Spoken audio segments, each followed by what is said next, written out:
ஒரு பிளாட்ஃபார்ம் ஓரமாக ஒரு வயசான பெரியவர் ஒருத்தர் பழம் விற்பார்.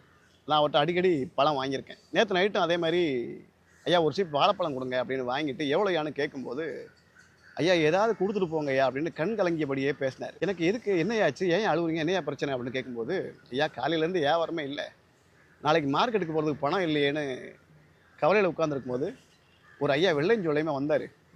வந்து இருக்க பழத்தில் போகிறோம், அதில் 1 கிலோ இதில் 1 கிலோ போடுங்கன்னு ஒரு 850 ரூபாய்க்கு பழம் வாங்கினார். வாங்கிட்டு ஐயா என்கிட்ட கேஷ் கிடையாது, நான் கூகுள் பே பண்ணிடுறேன் அப்படின்னு சொன்னார். சரி கூகுள் பே தானே, நம்ம அக்கௌண்ட்டுக்கு பணம் வந்துடும் சொல்லிட்டு என்னுடைய ஸ்கேனர் எடுத்து கையில் கொடுத்தேன். அவர் பண்ணிட்டேன் அப்படின்ட்டு சொல்லிட்டு போனார்யா. 2.5 மணி நேரம் ஆகுது, இது வரைக்கும் எனக்கு பணம் வரலையா. என்னையா சொல்கிறீங்க அப்படின்னேன். ஆமாய்யா அப்படின்னு ஒரு மாதிரியா அழ ஆரம்பிச்சிட்டாரு. எனக்கே பார்க்கறதுக்கு சங்கடமாகி போச்சு.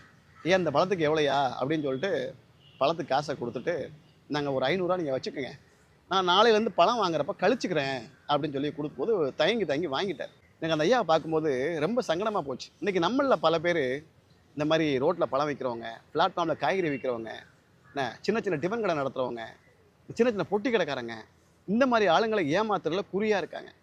அதுவும் அந்த கூகுள் பேன்னு ஒன்று வந்துச்சு பாருங்கள்.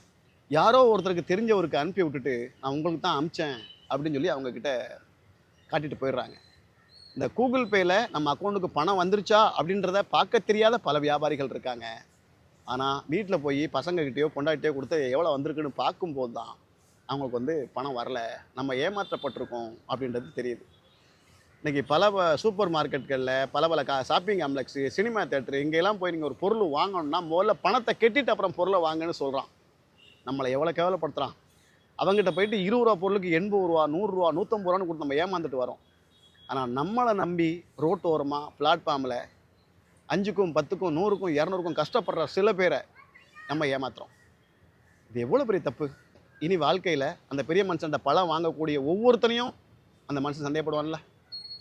இதை மாதிரி பல பேர் பண்ணிக்கிட்டு இருக்காங்க.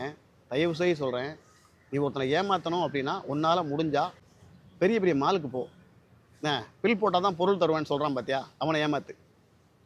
ஓனரே தெரியாமல் எத்தனையோ பேர் நம்ம கேட்ட பொருளை நம்மகிட்ட ஒன்று அனுப்புகிறான் பார்த்தியா, அவனை ஏமாத்து.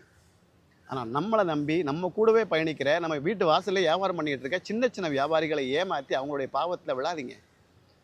ஒரு பெரிய மனுஷன், ஒரு அப்பா ஸ்தானத்தில் ஒரு மனுஷன் அழும்போது பார்க்கும்போது ரொம்ப கஷ்டமாகி போச்சு. புரியுதுங்களா? தயவு செய்து ரோட்டோர வியாபாரிகளை மதிய கற்றுக்கங்க. அவங்களுக்கு நீங்கள் கொடுக்குற 5, 10, இந்த 500 இதுதான் வந்து பிஸ்னஸ்ஸு. இதில் லாபம் பார்த்து அவங்க சம்பாதிக்கணும், சாப்பிட்ணும், குடும்பத்தை ஓட்டணும்.